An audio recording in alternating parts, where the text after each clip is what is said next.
Good morning students.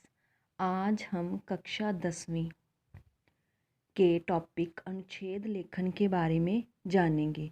सबसे पहले हम अनुच्छेद के बारे में जानेंगे। अनुच्छेद, जिसको इंग्लिश में पैराग्राफ कहा जाता है, यह ऐसे का छोटा रूप होता है।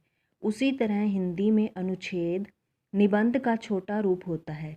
निबंध में पॉइंट्स के आधार पर 2 या 3 पेज लिखे जाते हैं, लेकिन अनुच्छेद में टॉपिक दिया होता है और उसमें कुछ संकेत बिंदु दिए होते हैं जिनके आधार पर हमें टॉपिक को लिखना होता है, लेकिन पॉइंट्स नहीं बनाने होते। उन पॉइंट्स को दिमाग में रखते हुए 80 से 100 शब्दों के बीच में एक विषय को लिखना होता है।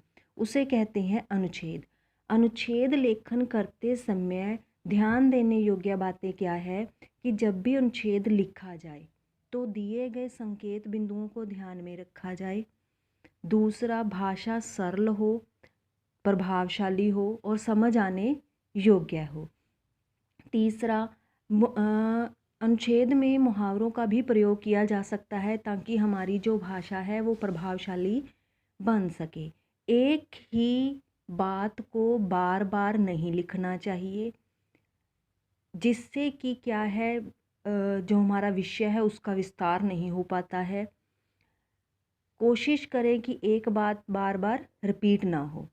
तो आज हम करेंगे दहेज एक कुप्रथा। ये हमारे अनुच्छेद का विषय है, दहेज एक कुप्रथा। हमें संकेत बिंदु दिए गए हैं। सामाजिक कुप्रथाओं में दहेज सबसे अधिक निंदनीय। पहला पॉइंट है, संकेत बिंदु है कि सामाजिक कुप्रथाओं में दहेज सबसे अधिक निंदनीय। दूसरा, दहेज प्रथा कुप्रथा कैसे। तीसरा, दहेज के दुष्परिणाम। चौथा पॉइंट है, दहेज लेना और देना अपराध। पांचवा हमारा पॉइंट है, दहेज प्रथा को रोकने के उपाय। हमें ये संकेत बिंदु दिए गए हैं तो हमें इसके आधार पर ही दहेज प्रथा के बारे में लिखना है कि वो एक कुप्रथा कैसे है। हमने 80 से 100 शब्दों के बीच में अनुच्छेद लिखना है, तो हमें 5 पॉइंट दिए हैं, तो हर पॉइंट पर हमें 20 शब्दों में ही लिखना है। कुछ ज़्यादा या कम हो जाते हैं तो ऐसा कोई नहीं है कि हमें एक गिन के ही लिखने हैं, लेकिन कोशिश करनी है कि क्योंकि हमें मार्क्स 5 का ही ये टॉपिक आता है तो हमें उसी के अकॉर्डिंग लिखना है। सामाजिक कुप्रथाओं में दहेज सबसे अधिक बुराई कैसे। हमारे समाज में अनेक कुप्रथाएं प्रचलित है, लेकिन दहेज प्रथा इन सामाजिक कुप्रथाओं में सबसे निंदनीय है। निंदनीय मतलब निंदा के योग्य है। हमारा पॉइंट था सामाजिक कुप्रथाओं में दहेज सबसे अधिक निंदनीय। इस कुप्रथा के कारण हमारा समाज निरंतर पतन की ओर चला जा रहा है। पतन मतलब एक होता है उत्थान यानी विकास, विकसित होना, और उसी का विरोधी शब्द है ये पतन। पतन मतलब बर्बादी की ओर चले जाना। प्रारंभ में दहेज प्रथा अच्छे कर्म एवं पवित्र रूप में शुरू हुई। शादी के समय माता पिता अपनी हैसियत के अनुसार अपनी पुत्री को उपहार एवं जीवन उपयोगी वस्तुएं देकर विदा करते थे। इसमें किसी प्रकार की मांग नहीं होती थी। पहले क्या होता था कि जो माता पिता अपनी खुशी से अपनी बेटी को जीवन में प्रयोग की जाने वाली वस्तुएं और उपहार खुशी से देते थे, कोई मांग नहीं की जाती थी। धीरे धीरे यह सुप्रथा यानी कि एक अच्छी प्रथा थी, कुप्रथा में बदल गई। कुप्रथा मतलब बुरी प्रथा में बदल गई।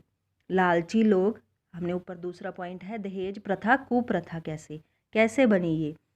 लालची लोग खुलेआम दहेज की मांग करने लगे। इस दहेज प्रथा के दुष्परिणाम जग जाहिर है। हमारा तीसरा पॉइंट था दहेज के दुष्परिणाम। दुष्परिणाम कैसे हैं ये।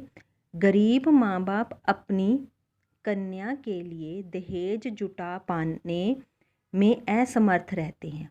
उनकी समर्था नहीं होती, उनके पास इतनी पहुँच नहीं होती कि वो अपनी कन्या को दहेज दें।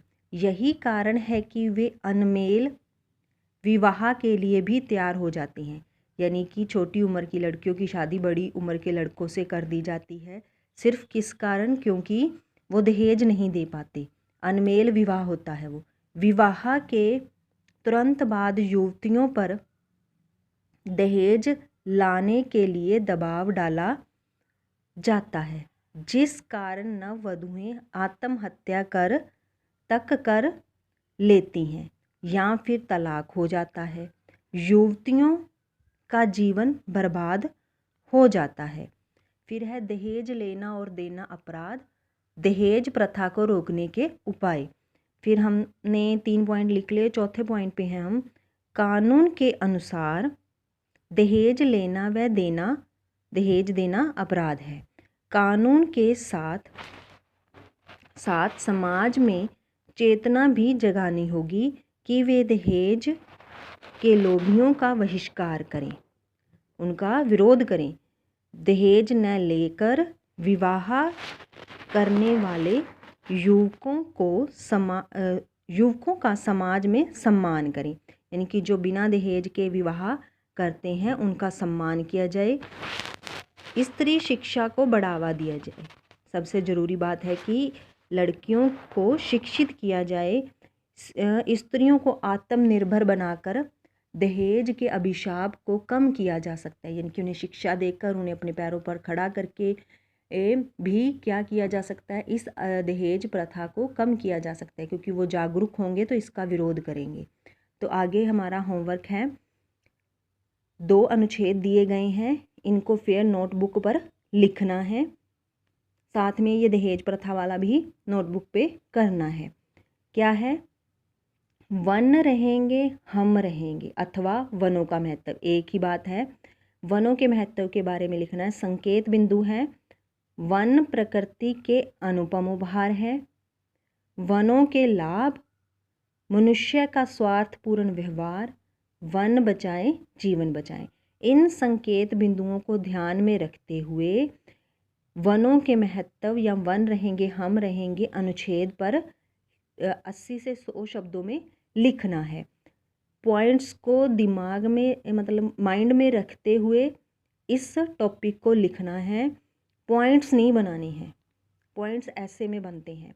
भारतीय किसान के कष्ट, संकेत बिंदु है अन्नदाता की कठिनाइयाँ, कठोर दिनचर्या, सुधार के उपाय। ये सारा कार्य फेयर नोटबुक पर करना है। आशा है कि आज का टॉपिक आपको समझ आ गया होगा। धन्यवाद।